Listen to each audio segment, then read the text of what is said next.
Good morning. Welcome back. My today's topic is reason for peasants movement in Rajasthan. क्या कारण थे जिसकी वजह से राजस्थान के अंदर पीसेंट मूवमेंट होते थे? Rajasthan's political, social and economic structure had been feudals. अगर मैं बात करूं राजस्थान के इकोनॉमिक, सोशल और पॉलिटिकल स्ट्रक्चर की, तो वो फ्यूडल था। इसका मतलब राजा जो होते थे वो अपने जमीन को, अपने एरिया को संभालने के लिए कुछ जागीरदार को चुनते थे, जिसको अपन इंग्लिश में बोल सकते हैं फ्यूडल लॉर्ड्स को चुनते थे, जो उनकी जमीन के ऊपर प्रोड्यूस करवाना, प्रॉफिट लेना, उस एरिया को संभालना, ये काम करते थे। ठीक है। अब इट वॉज 3 लेवल स्ट्रक्चर। अगर मैं इस राजस्थान के स्ट्रक्चर की बात करूं तो 3 चीजें यहाँ पर आती है। पहला खुद रूलर, दूसरा जागीरदार जिसको जमीन दी जाती थी, और तीसरा पीसेंट फार्मर। ठीक है।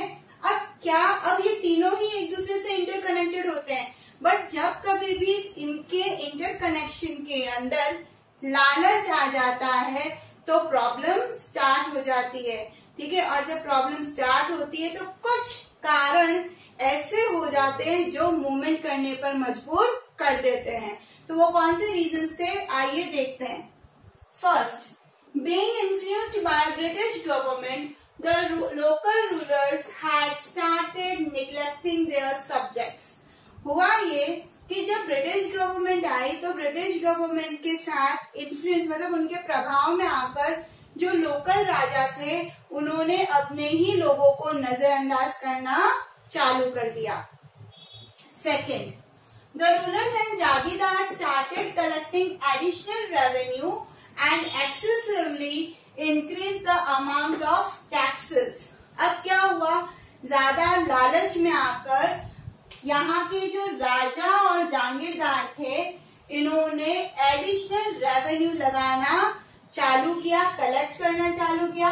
साथ ही साथ में उन्होंने जो अमाउंट थे, जो टैक्स वो लेते थे, उस अमाउंट को भी बढ़ा दिया। In some states, the number of such taxes and sub-taxes was even more than 300. कुछ स्टेट्स के अंदर तो ये जो टैक्स लेने का या सब टैक्स लगाने का जो नियम था वो इतना जबरदस्त हो गया कि 300 प्रकार के टैक्सेस, मोर देन 300 टैक्सेस लोगों से लिए जाने लग गए। तो आप सोचिए, बंदा कमाएगा क्या, सेव क्या करेगा और खाएगा क्या? तो फार्मर यहाँ के काफी परेशान हो चुके थे। Third, the farmers did not get any benefit from both.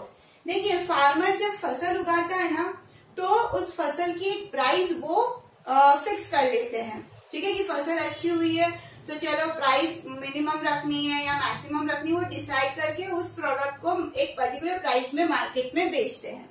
But यहाँ पर चाहे प्राइस बढ़े या घटे, नुकसान सिर्फ और सिर्फ किसको था, फार्मर को। देखिए कैसे, due to decrease in price the value of produce of farmers used to lessen. अब मान लीजिए किसी फार्मर ने 100 रुपए का प्रोड्यूस किया है। ठीक है, इतना उसने किया है कि 100 रुपए उसके खर्च हुए, बीज से लेकर सिंचाई सब कुछ करने में। एग्जाम्पल है 100 रुपए। ठीक है, ऐसे में अगर उस प्रोडक्ट की प्राइस है ना कम हो जाती है, जिसके लिए उसने सोचेगा था कि अच्छा 100 है तो मैं 120 में इस सबको बेच दूंगा, बट प्राइस घट के 80 हो गई, तो क्या होगा, प्रॉफिट होगा क्या? नहीं, सीधा क्या हो गया, लॉस। 100 रुपए की प्रोड्यूस है, 120 में बेचने वाला था बंदा, बट क्योंकि वैल्यू डाउन हो गई, प्राइस डिक्रीज हो गई, तो वो 80 में बिकी, तो लॉस में गया बंदा। तो प्राइस भले कम हो रही है तो भी वो बंदा लॉस में है, और अगर बढ़ती है तो क्या, while in case of increase in prices they could not get any profit as the landlords used to take significant part of produce in the form of land revenue. अब क्या होता था, मान लीजिए कि प्राइस बढ़ गई, 100 रुपए थे, 100 रुपए में उसका प्रोडक्शन हुआ, उसने 120 में सोचा, बट प्राइस बढ़ गई 140 हो गई। ठीक है, तो 140 रुपए यहाँ पर उस प्रोडक्ट के उसको मिलेंगे, बट वो भी उसमें लॉस में जाता था, क्योंकि वो एडिशनल जो पैसा होता था वो लैंड रेवेन्यू के नाम पे जो लैंडलॉर्ड्स होते थे वो लेकर चले जाते थे, वो ले लेते थे। तो दोनों ही केसेस में फार्मर को कोई भी बेनिफिट नहीं मिलता था। तो फार्मर परेशान होगा या नहीं होगा? डेफिनेटली होगा। लास्ट पॉइंट, अब क्या हो रहा था, लास्ट पॉइंट जाने से पहले थोड़ा सा मैं बताती हूँ कि जब मैं, मान लीजिए मैं फार्मर हूँ, मैं अगर प्रोड्यूस कर रही हूँ, ठीक है, और मेरे राजा को मेरी भलाई की कोई चिंता नहीं, वो ब्रिटिश गवर्नमेंट से मिला हुआ है, तो मैं परेशान होंगी। दूसरी चीज की मेरे से 300 टैक्सेस ले लिए जा रहे, जितना मैं प्रोड्यूस कर रही हूँ वो मेरे हाथ नहीं आ रहा है, ठीक है, मुझे प्रॉफिट नहीं हो रहा है, इनफैक्ट मैं डबल 300 से ज्यादा टैक्स भर रही हूँ, तो मैं परेशान होंगी क्योंकि मेरी जमीन है, मुझे टैक्स तो भरना ही पड़ेगा। तीसरी चीज, अगर प्राइस बढ़ती है या प्राइस घटती है तो भी मुझे कोई फायदा ही नहीं है, क्योंकि सारा नुकसान में जा रहा है। प्राइस कम होती है तो भी नुकसान में, और अगर landlord as a land revenue ले लेता है तो भी मैं नुकसान में, तो मुझे प्रॉफिट ही नहीं, तो मैं क्यों फार्मिंग करूं? मैं अपना खेत बेच दूं इससे अच्छा, और कहीं और लेबरिंग करने लग जाऊं, है ना, ताकि ये टैक्स की चीजों से छुटकारा तो मिलेगा।